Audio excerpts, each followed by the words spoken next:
And I just want to make sure everybody can see this.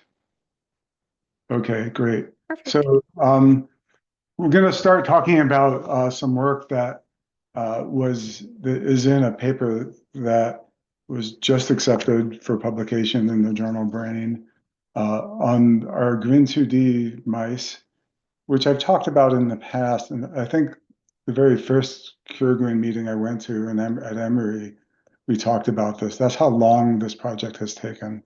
Longer than it should have, but these things happen. The whole project is a collaboration from several labs, including my lab at Columbia. I should say my former lab. As many of you know, I'm now semi-retired. I gave up my lab, but I'm still working with Tristan and Chris at Columbia. Tristan Sands, who's a pediatric neurologist who's going to help out for some of this talk, and Chris Mackinson, whose lab played a major part in this paper. We're also collaborated with Moran Rubenstein and Moran Hausman-Kedem from Tel Aviv and Scott Harper. And so the paper is really about this mouse model and about our efforts of trying allele nonspecific RNA knockdown gene therapy in the model. But for today, I'm just going to talk about the gene therapy part because it really wraps the whole concept together. I think we know what works and what doesn't work.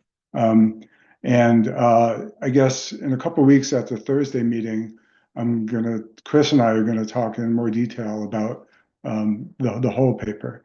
And then I'm really glad Moran and Karen and more are joining because they'll tell you they also have a paper that we're very hopeful about that uses the same mouse model and their own mouse model and very complementary, nicely paired results. So let me start this off. So I've shown this slide before. This is sort of a generalization slide about gene therapy for a genetic disease. And it just sort of highlights the specific approach depends on the gene and the molecular effect of mutation. And so we've all heard about loss of function, dominant negative, gain of function, loss of function. You have less of the gene product or none of it. Gain of function, you have the gene product, but there's something wrong with it. Either it's doing something it's not supposed to or is generally toxic. And then there's dominant negative, which is in some ways a combination of the both of them. And gene therapy approaches in general would be to add more of the good RNA to the loss of function or somehow increase the expression of the good copy if you have one. And then to eliminate the bad RNA in the case of gain of function. In some cases, you may need to also replace some more of the good RNA while you're eliminating the bad mRNA. And we did that recently with the Dynamin-1 mouse model, and it worked really well. And at the end, we'll talk a little bit about why that might be important for the GRIN2s.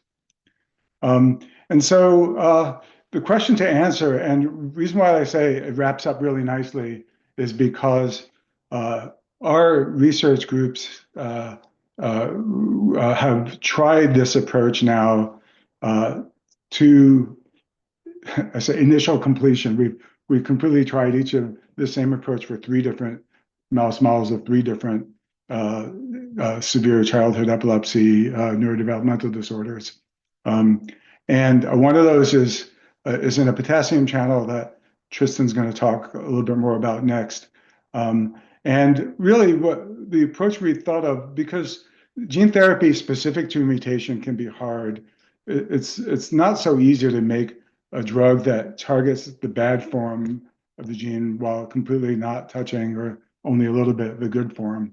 And so, in thinking about this approach, are there some instances where it would be possible to just knock down both forms and whereby the loss of the good form as well isn't so bad compared to the disease that your families have.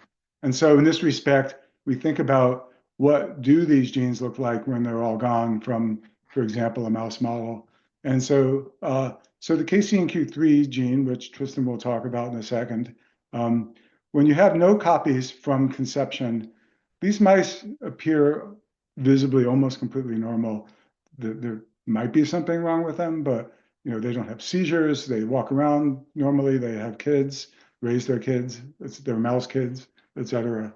Um, even GRIN2D, if you look at the knockout mice or the null mice, say almost no obvious neurological impairments. There are some things you can see in the mice, but compared to these really awful diseases that we've been studying, uh, they're really okay.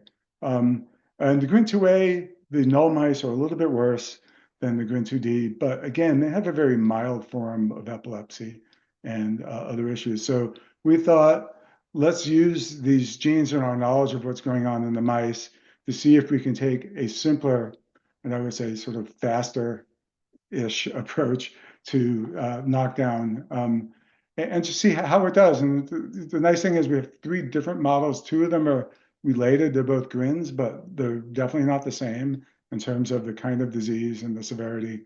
And let's see how it does, and we can compare what's happened with them. So that's what we set out to do. And I would say that we would probably have not gone into the grins with this. Uh, and it's all Tristan's fault because uh, he's going to talk a little bit about uh, the results that we did get with the KCNQ3 mice, and so and why this looks so nice. And Tristan, if you wouldn't mind briefly talking a little bit about the disease that these variants cause, Yeah. generally how it might compare to some of the other ones that, for example, GRIN2D, and then talk about this result. Sure. So thanks, Wayne. So right. So we set out to model a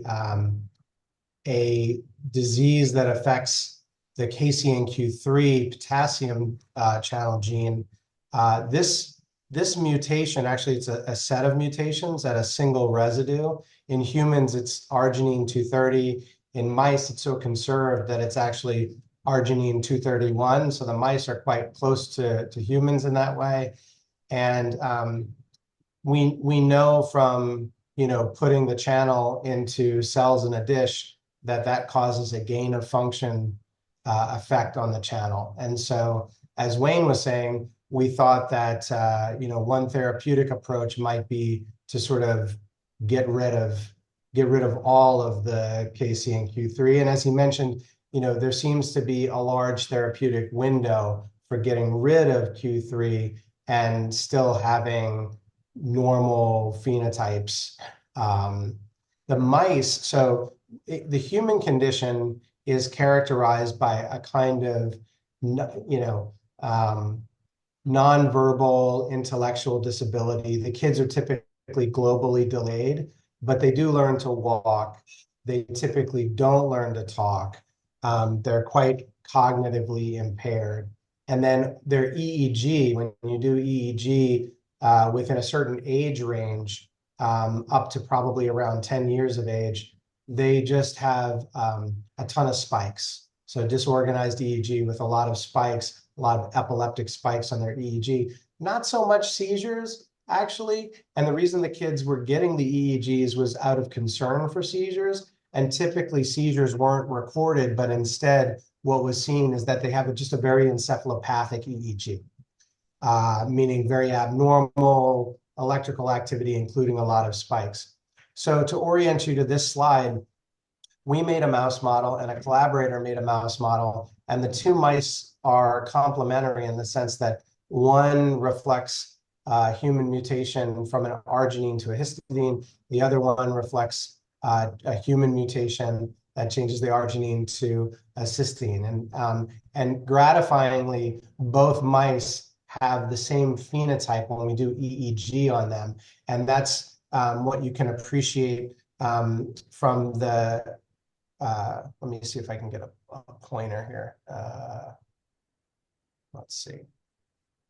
I don't think it would work because I'm Oh, sure. because you're driving. Yeah. So, but where it says heterozygous and none, that's the untreated version. You can see all of the blue and red spots that are scattered in the graph. It's the most interesting part of the graph, and that's that's where it's reflecting the fact that these mice have a lot of runs of spike wave discharges. So this is a type of seizure that Wayne will probably talk about more and Dr. Moran as well, probably talk a little bit more about in the context of the GRIN2D animals, but we see it in these mice as well. And it's a type of non-convulsive seizure where the animals freeze, and as these abnormal discharges take over their brains, they're not moving, and then when they end, they start moving again.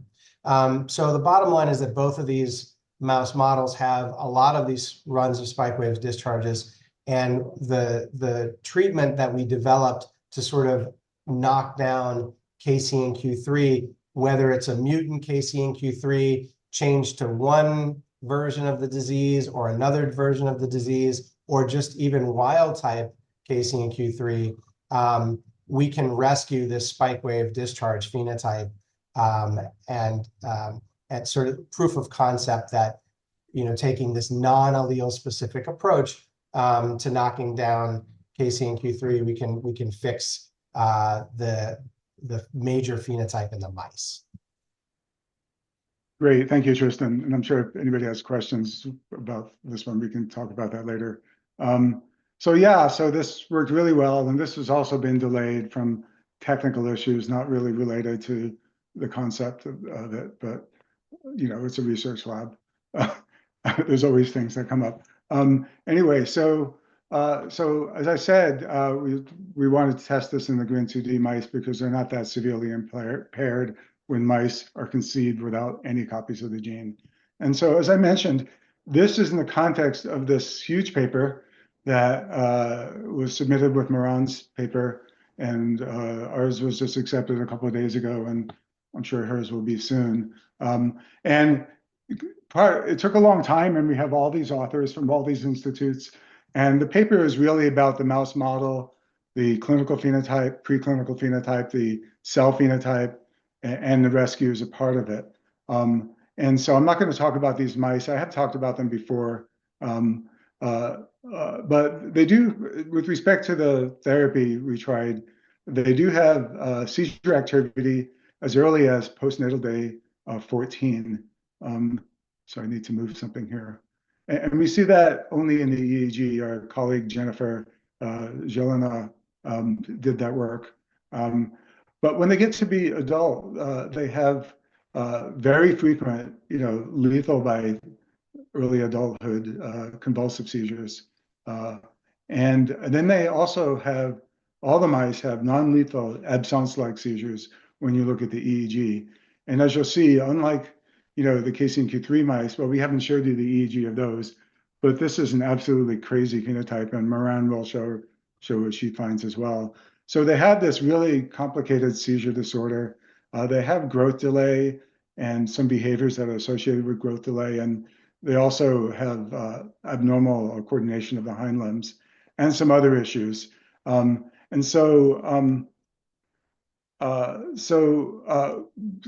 these are strong and fully penetrant phenotypes, these are the ones that we chose to test with this approach.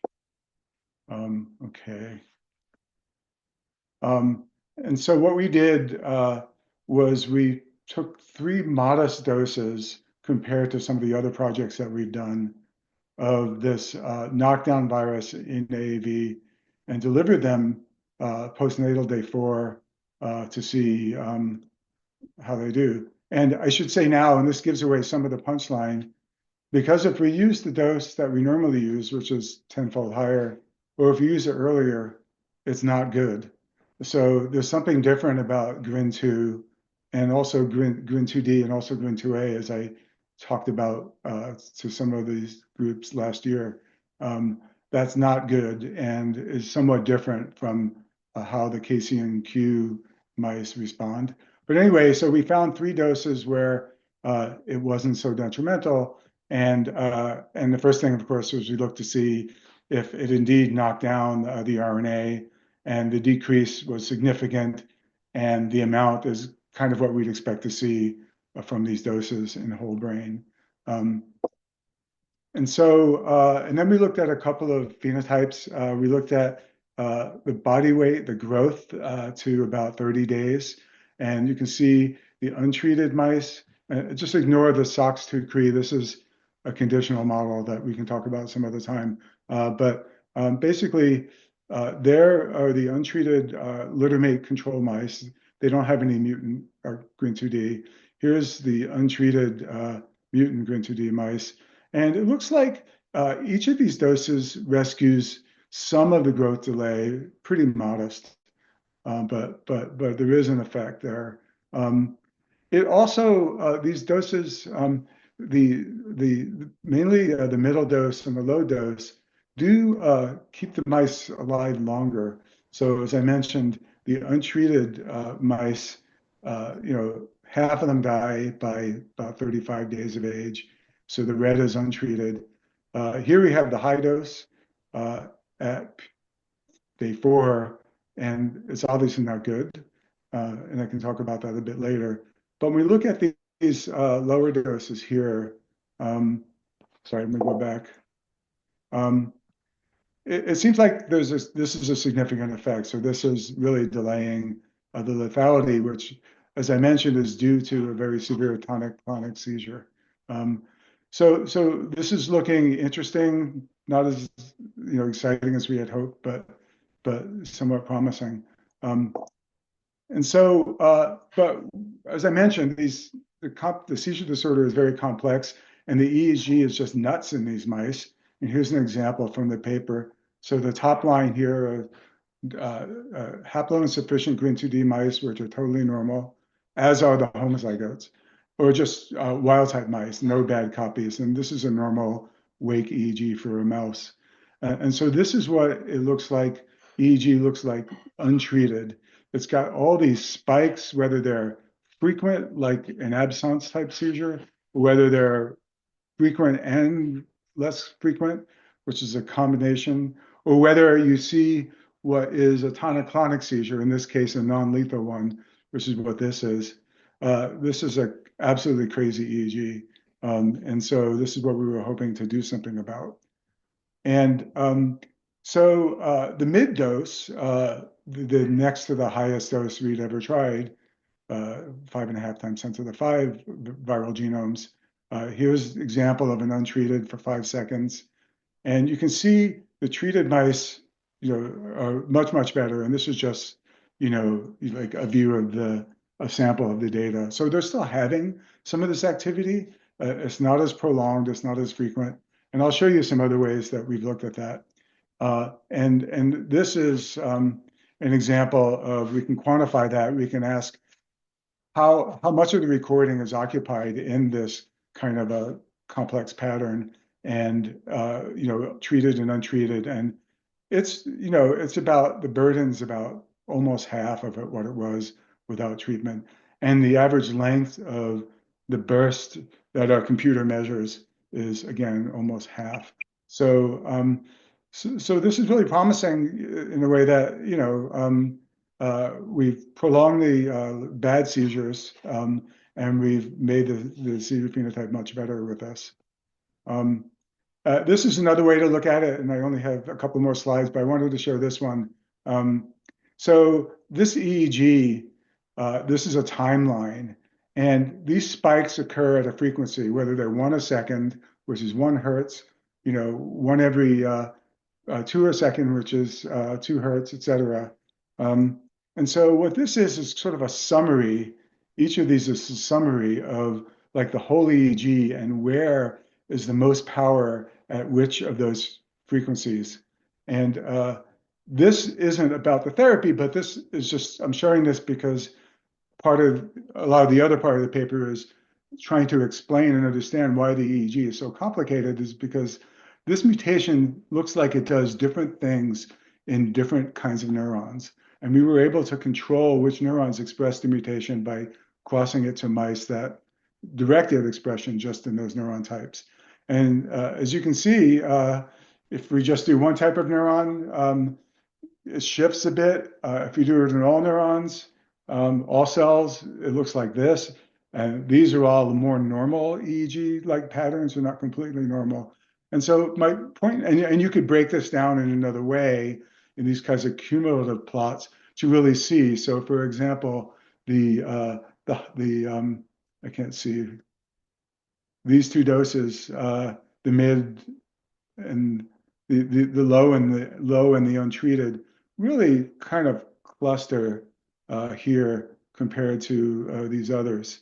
Um, so we can use this to not only begin to understand, are we reducing the frequency, but maybe we're reducing some aspects of it and not others. And so in the next slide, we kind of looked at that with the treatment. And so no mutation at all are these lines here. If we have untreated, the red, it looks like that. And again, this is sort of a composite of the entire EEG. If we don't treat it with much vector, it looks almost like the untreated. If we treat it with that middle dose, it's looking a lot better. And this is how we can break that down statistically and really assess the quantitatively. So so I'll end here. I just want to say this kind of gene therapy mitigates, but doesn't eliminate the most severe seizure features of these mutant mice. Modest improvement of growth delay, prolonged survival, but not preventing lethal seizures, and improves the EEG profile, including fewer of these absence-like seizures. But if we have too much or have it too early, it's worse. Now, these mice don't have the same phenotype. It looks like they're dying of something else. When you really take out GRIN2D, really knock it down, the wild type postnatally, while you still have a little bit of mutant GRIN2D around. These mice, they really don't move after the second week, and they just sit there and they wither. So they don't seem to have the same features. So too much of this makes them bad in other ways. And it really implies that while, yes, you can have no GRIN2D from conception, and somehow the brain can compensate and with its plasticity and have the individual come out more normal than a bad disease. If you knock it down after birth, while there's still a little bit of mutant around, if you knock it down too much, it's not too good. And we saw something very similar with the GRIN2A. And so overall, the conclusion is each gene and gene pathway is a little bit different. And GRIN2s, at least these two GRIN2s, are different, and we can't mess with them that much postnatally compared to how we can mess with, for example, KCNQ3. And so we do have plans to things we're going to try next, and I could let Tristan talk about these if he'd like. And so these are some things we can try, and I'll let Tristan take over here, and then if you want to, unless you want me to do it, Tristan. You can talk about it. Okay, so I want to say that because Tristan's really responsible for this because it's his lab now. All I can do is help him. I can't tell people what to do. Anyway, seriously. So we could try knockdown and replace, which worked really well for the DNM1 gene. So we knock down the bad one and replace it with more of the good gene. But as we've discussed before, the GRIN2 genes are a bit too big for the standard AAV vector used in the usual way. So there might be some workarounds that we can do. Our collaborator, Scott Harper, has this really neat new approach to editing the RNA. It's kind of like the equivalent, I would say, prime editing for DNA, but he thinks it might be able to work with the RNA. And so this is something that I'm hoping that they'll be able to try. And of course, one could try to move with these gapmer ASOs, like was happening with N-Lorem, or as people develop prime editing, really changing the DNA from mutant to wild type. Our labs aren't working on that, but it's something else that could be tried. So I'll stop there. I just want to thank everybody that I've mentioned, and these are the folks in my lab that did the work I showed in Scott's lab, and the Morans from Tel Aviv, who really instrumental in letting us use some of one of the patient's EEG data to compare to the mice. So, all right, thanks. I hope I didn't go too long there, but I guess depending on what Megan wants to do, we can have maybe questions at the end. Sure, yeah, we'll hold off for questions at the end. So if any families have any questions that you want to ask, we can do that with a few minutes at the end of the meeting. Dr. Sands, did you have a separate presentation that you wanted to share? Nope, that's our Perfect. presentation. Sounds great. Okay, we will turn things over to Dr. Rubenstein.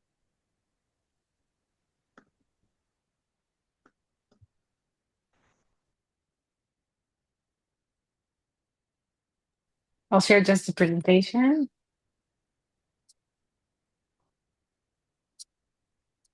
Okay.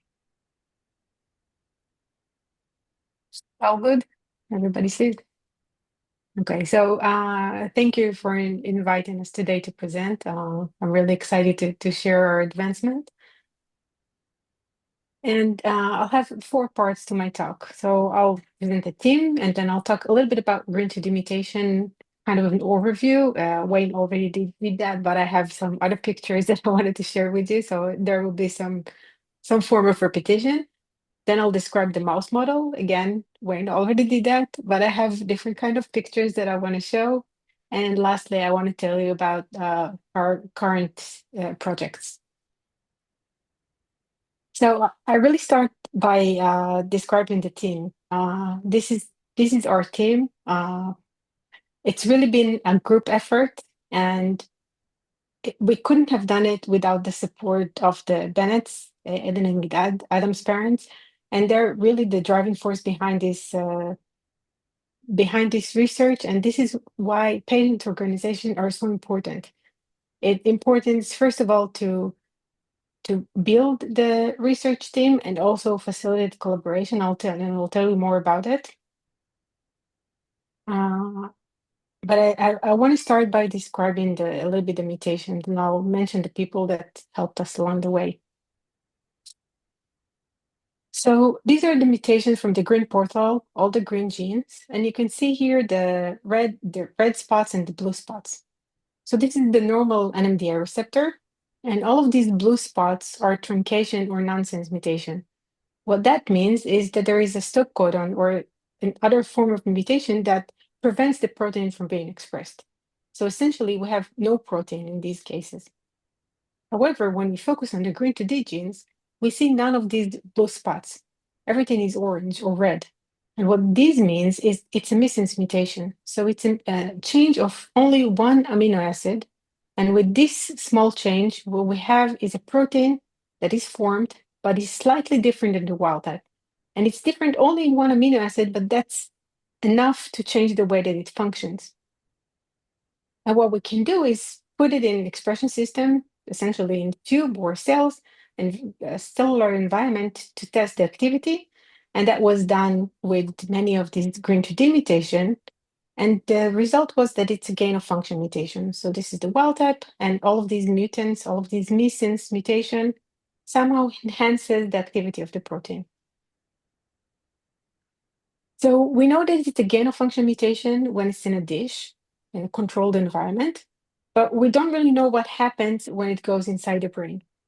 So this is just a snapshot of how all the neurons are connected in the brain. These are excitatory cells, and they receive inputs from other excitatory cells and other inhibitory cells. And I don't want to get you through the old details of how the brain is connected, but I do want to drive the message that it's a mess and it's all connected. And then the NMDA receptors are here in the intersection between two neurons. And we don't really know what happens, how all of this mess is combined into how these two neurons talk to each other. And in order to understand that, we really need a mouse model. Why do we need a mouse model? Because in the mouse model, we keep all of these complex connectivity, and also these changes, these mutations, and whatever it drives in brain connectivity and function is maintained through the development. So we see these different phenotypes evolving.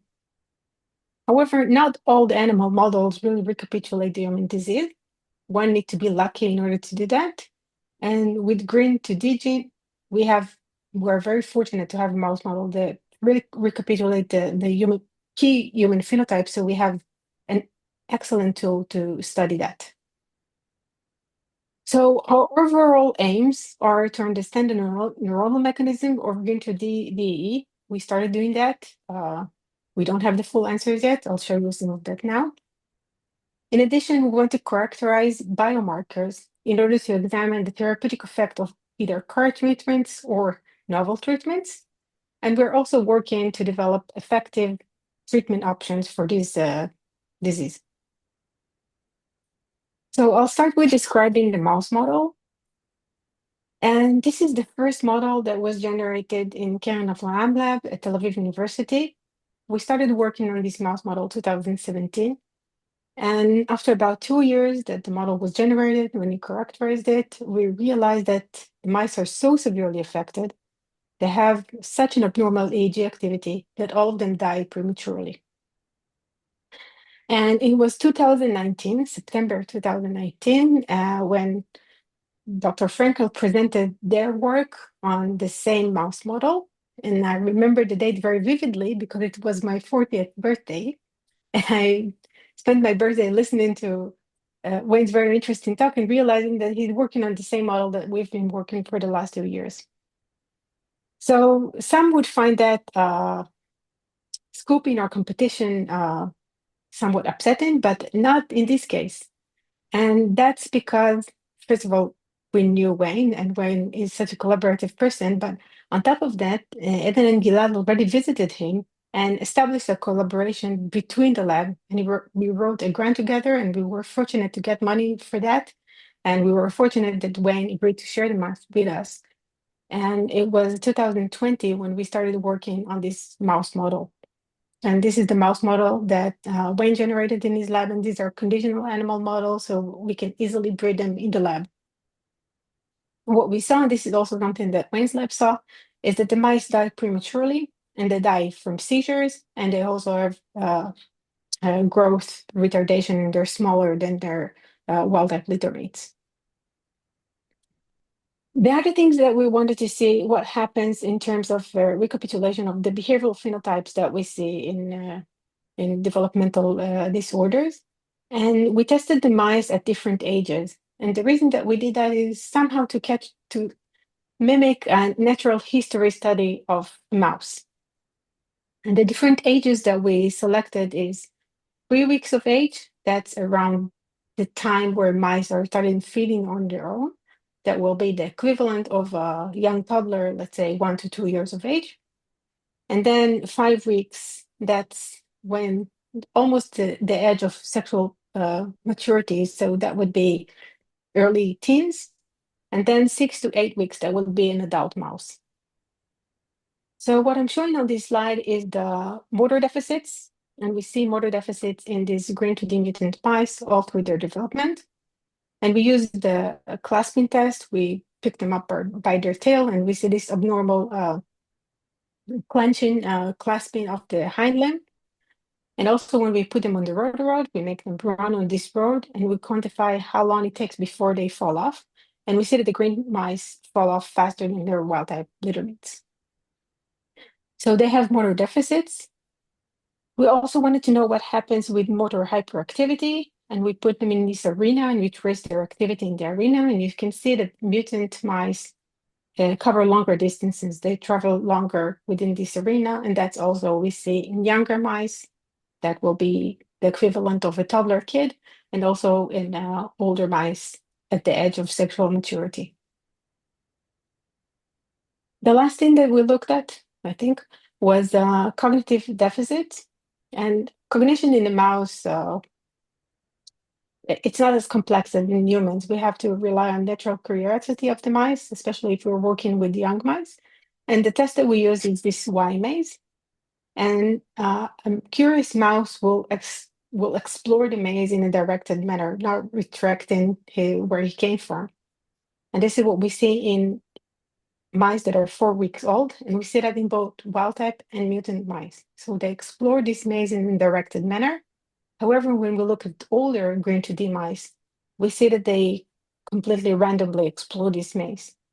This indicates that, at least in this test, the cognitive abilities of the mice decline as they get older. Okay, so the other thing that we wanted to look at is what happens on how the neurons function, how the brain function. And one of the advantages, again, is that we have a mouse model where the brain is developing as it should be. And at some point, we take it out, we slice it up, and we record specific neurons, and we look at their activity. So we did that, and we did that at different ages again. And the final answer is that we are not completely understand what's going on, but we do know that things change over development. So the brain is plastic enough to change how it functions, how it's connected, and the GRIN2D affects that. So one of the parameters that we looked at is how these neurons fire, and we focused on neurons from the cerebellum. They fire spontaneously, and this firing is important for motor function in these mice. And we see that in young mice, 2 weeks of age, that's before they're weaned. That would be in a child the equivalent of, let's say, 4 to 8 months. And we see that the firing is, they fire less action potential in the mutant animals. However, as they get older, we don't see this phenotype anymore. The next thing that we looked at is what happens if we put NMDA and we activate all of the NMDA receptors that we have in this slice of brain. And here we saw something different. In the younger mice, the response to NMDA is similar. However, as the mice get older, we see this gain of activity. The response gets stronger to the NMDA receptor. So the other thing that we looked at is the EEG activity. And Wayne already told you that these mice have a crazy activity. It's something that is not seen in all of the epilepsy model that we examined. It's very unique to this mouse model. And one of the unique things is that they have something abnormal going on all the time. There are almost no sections of normal activity. It's either these spikes, these epileptic spikes, or even the background, even when there are no spikes, it looks a little bit different than the wild types. And we wanted to quantify what does that mean, a little bit different. And the way to do that is to take out the time component and quantify the power of the signal.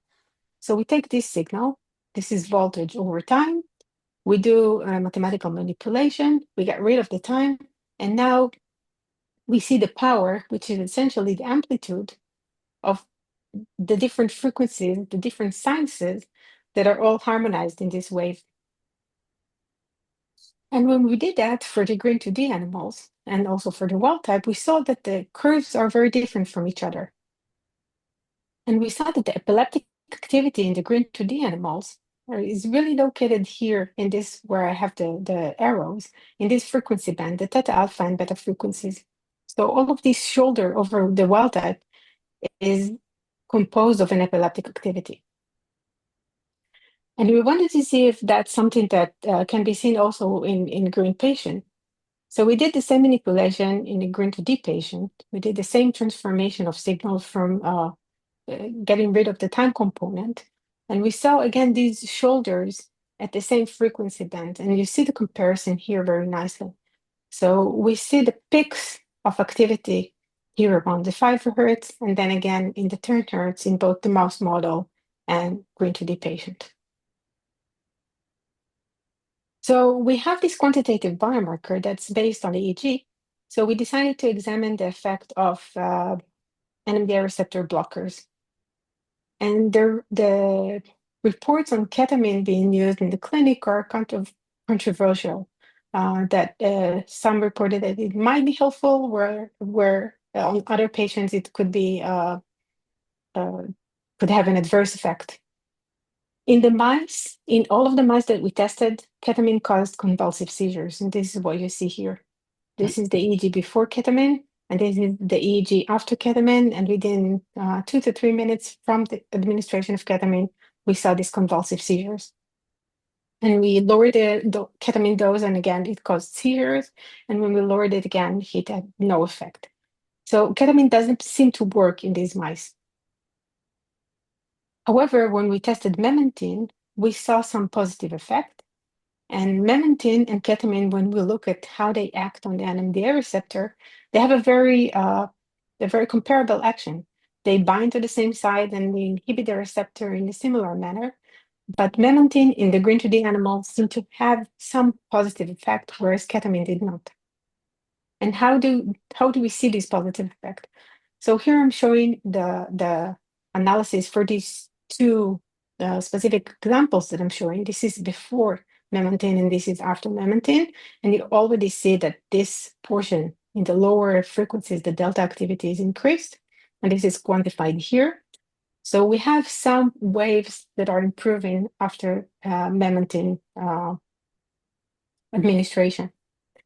We also examined the effect of memantine on the behavior of the mice, essentially the motor activity of the mice, and we did not see improvement. But so it's not a full correction, at least not in the animal model, but we do see some positive effects. So to summarize this part, we have a great animal model that recapitulates key phenotypes of the human disease. It shows profound premature mortality, motor and cognitive deficits, developmental changes in neuronal and network activity, and also specific GRIN2D related EEG changes. So I want to describe a little bit what our current projects are and where we want to go next. And the first project led by Mo Yam is to understand better the neuronal mechanism of GRIN2D-DE. And to do that, what Mo is doing is inserting this shank. It's full of tiny electrodes, and Mo inserts it into the brain of GRIN2D. And this is the recording. We can do high-density recording multiple channels in the cortex. And we hope that with that, we can understand better how neurons are connected and what goes wrong with GRIN2D. The other project is to characterize sensitive biomarkers so we can examine better the therapeutic effect of the various treatments.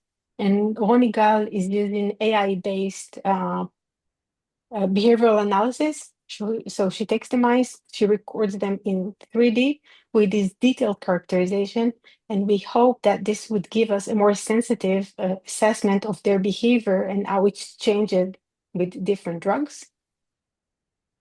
I know that there's something different, something similar now that can be done also in children, also with AI-based behavioral analysis that is able to detect subtle changes that other methods are less sensitive. And the two other things that we're focusing on is development of effective treatments. And we're working in parallel on two approaches. One of them is to test small molecules, and the other one is gene therapy. And the reason that we're working on both of them in parallel is because small molecules have a faster way of translation into the clinic, whereas gene therapy can be amazing and offer a true cure. The development time is usually longer. So the first thing that we're testing, and Danielle Galber is leading that, is to test a small molecule and how it affects or improves GRIN2D behaviors. So she gives this drug to the animals, and she's doing that at two different ages, either very soon after birth or in older mice, in order to see if there is a time window for the correction or if it's able to improve some of the phenotypes also later in life. We have some data, but I cannot share them at the moment, but I promise to come back and share it with you as soon as I can. And the other project that Erin Pellet is leading is the gene therapy for GRIN2D. And she's using gene editing. That's a little bit different approach than what Wayne has described. And this method, what it's doing is delivering genetic scissors, genetic correctors into the cells. And the aim of these correctors is to revert the A back to the G. So it will work on the DNA level, correcting the GRIN2D mutation, and essentially changing it from the missense mutation back to the normal NMDA receptor. And she started testing that in mice.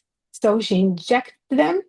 It needs, these vectors have to carry a lot of DNA. So Eden is injecting 2 viruses at once. And you can see the expression here in the brain. All of these green dots are cells that express the virus. And when she's doing that, she's able to rescue GRIN2D from the premature mortality. And it also improves their motor functions. And we are now looking into how it improves their cognitive abilities as well, and checking also the EEG. So I want to finalize again by thanking everyone. I want to thank specifically Eden and Gilad for initiating this project, driving us forward, and also for their financial support. I want to thank Karen, who started this project with me. She was the one to approach me. I want to thank Aviva Fatah and Moran Hoisman-Kenem. They're the neurologists, and they've been a great support in giving us the clinical implication of this project. Specific thank to Wayne Frankel and Chris Mackinson for being such a helpful colleague, and it's been amazing work together. And the students who did all of this work, so it's not us, it's the students, and they've done an amazing work. So Daniel Galper, Eden Peled, Moriam, and Ronnie Gal, and also students who had left the lab. And thank you for listening. Thank you so much, Dr. Rubenstein. Thank you, Dr. Sands and Dr. Frankel. We have time for questions. If anybody would like to unmute themselves, we would appreciate your questions for our speakers.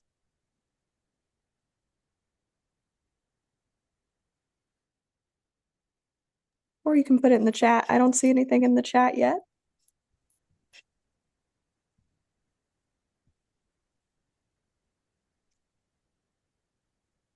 Also, as a note, Moore and Danielle will be at our conference this summer. We're very excited to have them there. You can learn more about this work and ask questions to them as well.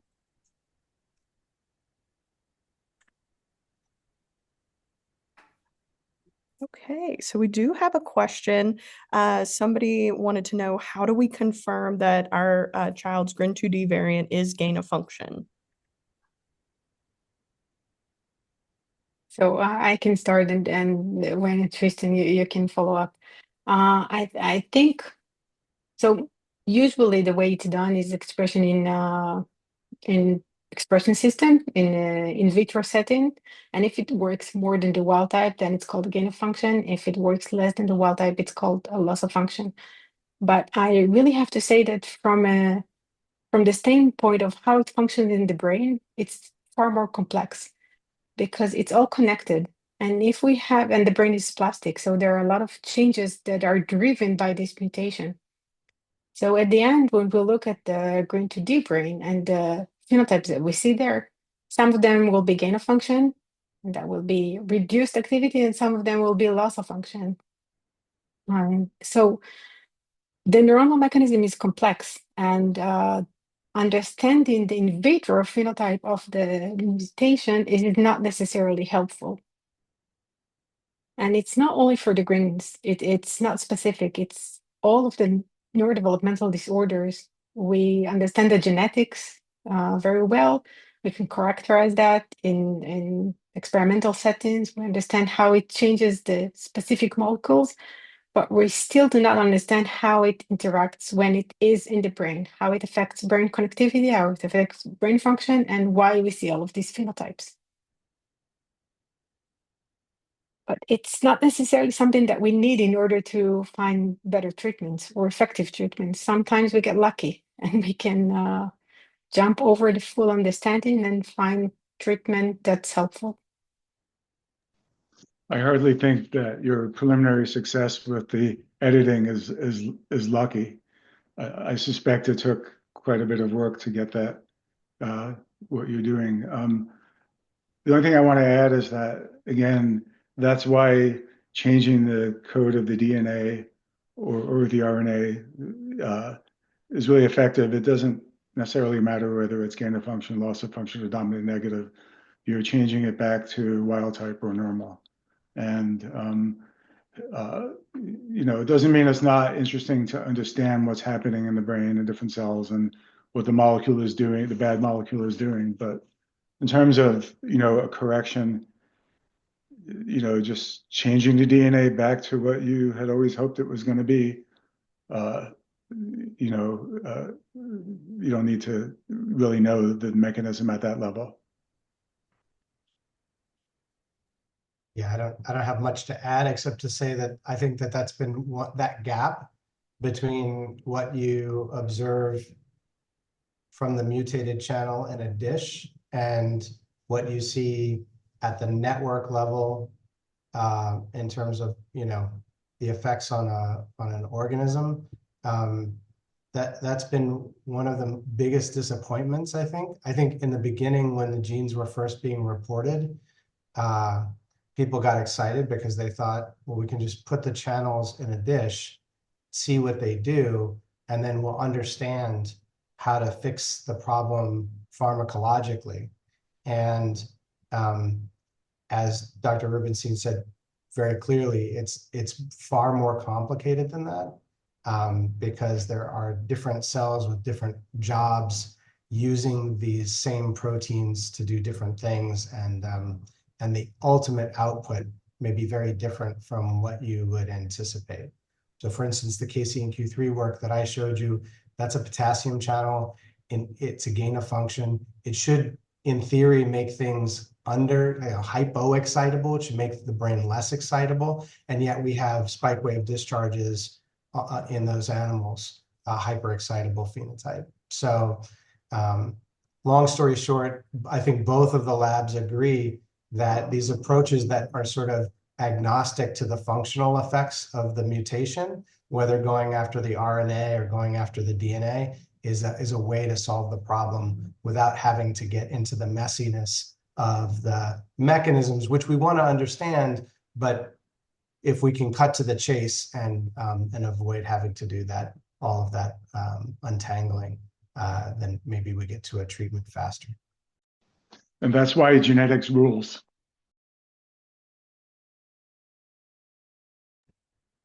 Thank you so much for those eloquent answers. Any other questions from the audience? You can feel free to unmute yourself or put it in the chat.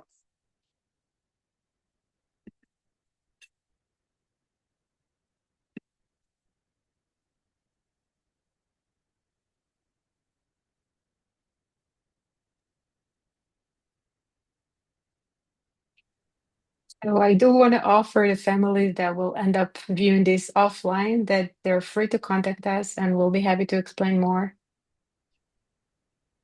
Wonderful. Well, thank you so much to our speakers. Thank you, Dr. Rubenstein, Dr. Frankel, and Dr. Sands.